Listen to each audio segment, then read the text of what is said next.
반갑습니다. 장재훈입니다. 장재훈 TV를 사랑해 주셔서 진심으로 감사드립니다. 벌써 구독자 수가 8만에 육박하고 있습니다. 특별히 제가 정성껏 준비한 4.15 총선 공약 시리즈를 많이 시청해 주시는 우리 사상 국민 여러분과 또 구독자 여러분, 국민 여러분께 진심으로 감사드립니다. 오늘도 구독, 좋아요 많이 부탁드리겠습니다. 오늘은 제가 지난 4년 동안 장재훈은 왜 싸웠나, 왜 싸울 수밖에 없었나 라는 말씀을 드리려고 합니다. 운명 같은 4년의 시간이 지났습니다. 무척 힘들고 숨 돌릴 틈도 없는, 때로는 고통스러운 시간들이었습니다. 지금 이 시간 회고해 봅니다. 탄핵 이후에 문재인 정권이 들어서서 저는 야당 의원이 되었지만 이제는 정말 우리나라에도 성공한 대통령 한 명쯤은 나왔으면 좋겠다라는 생각을 했습니다. 국정 공백과 국정 혼란이 빨리 수습되어서 대한민국이 반듯하게 서야겠다는 이 시대 정치인으로서의 책임감도 있었고요. 그리고 문재인 대통령께서 저를 지지하지 않은 국민 한 분 한 분도 저의 국민이고 우리의 국민으로 섬기겠습니다 라고 했던 그 말씀을 제가 믿었기에 탄핵을 둘러싼 갈등을 빨리 봉합하고 국민 통합의 길로 갈 수 있겠구나 라는 순진한 생각을 했기 때문에 문재인 대통령이 성공한 대통령이 되기를 저도 진심으로 빌었습니다. 그래서 저는요, 문재인 대통령 취임 직후에 국회에 추경을 요구했을 때 저는 추경 내용에 사실상 많은 불만이 있었지만 야당 의원으로서 혼자 본회의장에 남아서 찬성 버튼을 눌렀습니다. 우리 야당도 최소한의 국정에 대해서 협조는 해줘야 한다, 그런 생각 때문이었습니다. 당에서는 당론으로 반대하는 추경에 대해서 찬성 버튼을 누르니까 제명이라는 말까지 나왔지만 꿋꿋이 이제는 야당도 새로운 모습으로 탈바꿈해야 한다는 신념 때문에 앉아 있었습니다.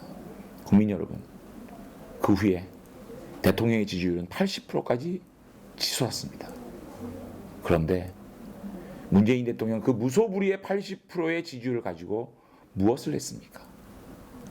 적폐청산이라는 미명하에 무시무시한 보복의 칼을 휘두르면서 전임 대통령, 전 대통령, 대법원장, 국정원장, 비서실장, 청와대 수석, 장관, 차관 수백 명을 몰창스럽게 구속하거나 법정에 죄인으로 세웠습니다. 화해와 용서를 하면 안 되는 겁니까? 정적의 손을 잡고 화합과 포용을 할 수는 없었습니까? 문재인 대통령이 모두를 끌어안고 용서와 화해와 포용을 통해서 국민 통합을 이뤄냈다면 문재인 대통령은 위대한 대통령이 되었을 거라고 생각합니다. 문재인 대통령은 그러한 기회를 스스로 걷어차버렸습니다. 증오와 보복의 적폐청산에 탄력이 붙어서 그랬는지 그 다음엔 또 어떤 정치를 했습니까? 철저한 편가르기. 사람이 먼저인 나라가 아니라 내 편만 먼저인 나라를 만들지 않았습니까? 공정의 저울이 부서져버린 나라, 내 편만 정의인 나라, 공정과 정의를 불살라버렸습니다. 권력 사유화를 비판하면서 집권한 정권이 한술 더 떠서 권력의 사유화를 더 철저하게 공고하게 만들고 있지 않습니까? 그뿐입니까? 인사 파동에 측근 돌려막기 인사에 욕하면서 배운다고 어쩌면 그렇게 구태는 그토록 다 보여줍니까? 내로남불이라는 단어가 대한민국에서 대유행어가 될 지경이었습니다. 국민 여러분, 이어지는 사건들 기억나십니까? 드루킹 게이트, 조국 게이트, 유재수 청와대 감찰부마 의혹 사건, 울산시장 선거 개입 의혹 사건, 우리들 병원 특혜 대출 의혹 사건. 여기에 경제도 이념, 원전도 이념, 안보도 이념, 이념 과잉 정책으로 경제 파탄, 민생 파탄, 안보 불안, 외교 고립까지 자초했습니다. 더 나아가서 자유시장 경제 체제까지 체제 전환을 시도하고 자유민주주의에서 자유를 빼려는 개헌까지 시도하기에 이르렀습니다. 우리가 문재인 대통령에게 정책에 대한 권한을 주었지 체제 전환까지 허락했습니까? 우리 국민들 체제 전환에 대한 허락 한 적 없습니다. 이런 상황에서 저는 운명과 같이 소용돌이치는 정국의 중심에서 수석 대변인으로 발탁되었습니다. 대여 공격의 최선봉에 서 있었습니다. 저는 생각했습니다. 문재인 정권의 이중적 행태, 내 편만 옳다는 정의의 독점, 조국과 조국이 아닌 국민들이 왜 다른 잣대로 평가받아야 하는가? 이것은 알려야 한다. 이것은 막아야 한다는 굳은 결의로 저는 싸웠습니다. 제게 또 다른 운명이 찾아왔습니다. 작년 한 해 대한민국을 블랙홀에 빠뜨렸던 공수처법을 협상하는 사법개혁특위 자유한국당 대표인 간사라는 직책이 주어졌습니다. 국민 여러분, 공수처가 무엇인지 아시죠? 정권을 영원히 유지하기 위해 정권 호위 부대인 청와대 검찰을 하나 더 만들겠다는 그 업무 아닙니까? 마음에 들지 않으면 판사, 검사, 고위경찰 다 잡아갈 수 있는 이 천하의 악법은 막아야 했습니다. 직책을 맡은 이상 최선봉에서 싸우지 않을 수 없었습니다. 여기에 또다시 운명처럼 연동형 비례제라는 괴물이 등장합니다. 대한민국 제1야당을 아예 씨를 말리겠다는 정치적 목적을 가지고 국회의원 선출 방식을 바꾸겠다는 겁니다. 영원히 우리 미래통합당을 백석 미만으로 주저앉히고 좌파 연대 세력이 국회를 완전히 장악하겠다는 기상천외한 국회의원 선거제도를 들고 나온 겁니다. 이 연동형 비례대표를 막기 위해 정계특위 자유한국당 대표인 간사에 또 선임되었습니다. 정말 벅찬 일이었습니다.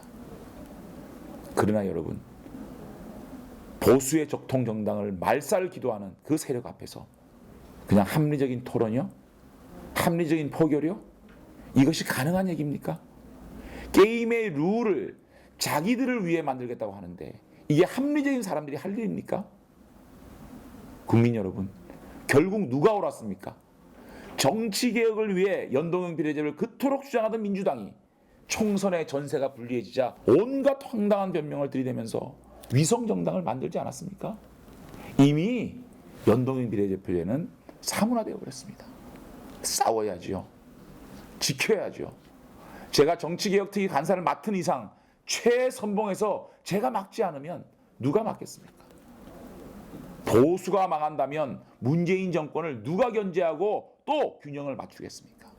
견제 없는 권력은 독재로 흐르고 부패한다는 사실은 대한민국 역사가 증명하고 있습니다. 거기에 대해서 제게 문재인 포퓰리즘 예산을 삭감하라는 당의 명령이 떨어집니다. 대북 퍼주기 예산, 공무원 증원 예산, 가짜 일자리 예산으로 대표되는 문재인 정권의 나라 거덜내기 예산 삭감 투쟁의 선봉에 서라는 것이었습니다. 운명처럼 또다시 예산결산특별위원회 간사를 맡았습니다. 이 예산 싸움은 민주당과의 싸움이 아니라 거대한 기재부와의 전쟁이었습니다.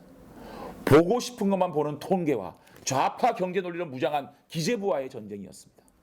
엄청난 공부와 전략이 필요했습니다. 정말이지요. 4시간 이상 자본 기억이 별로 없습니다. 대한민국의 국가 재정을 위해서 싸워야 했습니다. 그러나 협상도 병행해야 했습니다. 상대가 있는 전쟁에서 다 얻을 수는 없으니까요. 앞으로 싸우면서 밤에는 만나서 웃으면서 협상하는 피말리는 시간들이었습니다. 소처럼 일했습니다. 수석대변인, 정계특위 간사, 사개특위 간사, 예결특위 간사, 대한민국 전국 이슈의 중심에, 충돌의 중심에, 투쟁의 중심에 늘 장제원이 서 있었습니다. 집사람이요, 하루는 혼자 정치하냐고 그러더라고요. 제발 좀 그만 싸우라고요. 그러나 운명처럼 다가온 이 싸움을 멈출 수 없었습니다. 개인적으로는 너무 많은 상처를 받았습니다. 온갖 가짜뉴스에 시달렸고, 물론 정정 보도를 받아냈지만 심지어 형님이 운영하는 대학에 제가 예결위 간사 시절에 국가 예산을 특혜 지원했다라는 가짜뉴스까지 등장하기 시작했습니다. 사상국민 여러분, 국민 여러분, 솔직히 쉬고 싶었습니다. 벗어날 수 있다면 벗어나고 싶었습니다. 이 싸움과 투쟁의 과정에 국민들이 싫어하는 장면도 연출되었을 것이고 체력적으로도 정신적으로도 너무너무 가혹하고 힘든 시간들이었습니다. 그뿐입니까? 4년 동안 청문회만 17번을 했습니다. 청문회라는 청문회는 다 도맡았습니다. 청문회 전문 국회의원이라는 별명까지 생겼습니다. 전들 남의 나쁜 점만 밝혀내는 일을 하고 싶었겠습니까? 하지만 제가 해야 되는 일이라면, 제가 잘하는 일이라면 어려운 당을 위해서 그 역할마저도 마다하지 않았습니다. 그러나 돌이켜보니까는요, 이 시간들이 제겐 소중한 경험이자 자산이 되었던 시간들이기도 했습니다. 재선 의원으로서 정무와 법안과 예산을 총망라한 경험을 어디서 쌓겠습니까? 어떻게 쌓겠습니까? 어려운 고비고비마다, 힘든 시간마다 우리 사상 구민들의 응원과 격려 덕분에 제가 버틸 수 있었습니다. 정말 감사합니다. 이제 저 장제원은 이러한 풍부한 경험과 자산을 바탕으로 대한민국을 반듯하게 만들고 진정한 정치개혁을 이루어내고 싶습니다. 제가 중심이 되어서 이루어내고 싶습니다. 여기서 멈출 수가 없습니다.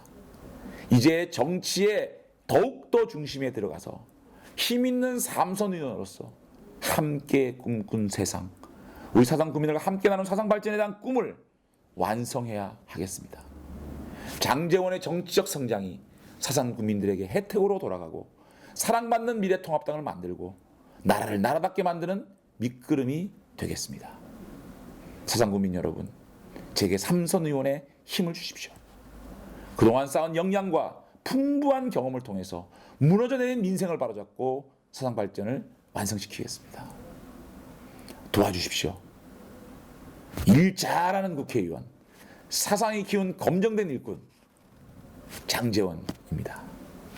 앞으로도 열심히 일하겠습니다. 감사합니다. 다음 시간에 뵙겠습니다.